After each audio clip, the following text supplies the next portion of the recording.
Kalau menurut saya kalau Nusantara itu lebih ke pakem. Pakem itu kan udah tidak dimodifikasi. Kalau pengantin kan lebih dimodifikasi gitu.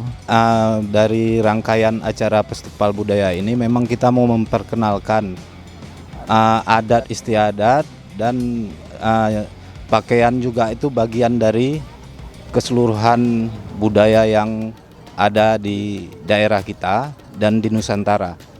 Jadi penilaian juri kita ingin mengedukasi para peserta supaya mengetahui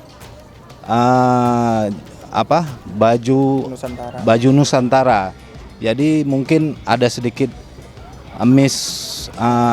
persepsi dari peserta, padahal Dewan Juri sudah menyampaikan pada technical meeting jelas di situ bahwa ini bukan fashion show pengantin, tapi lebih ke kultur.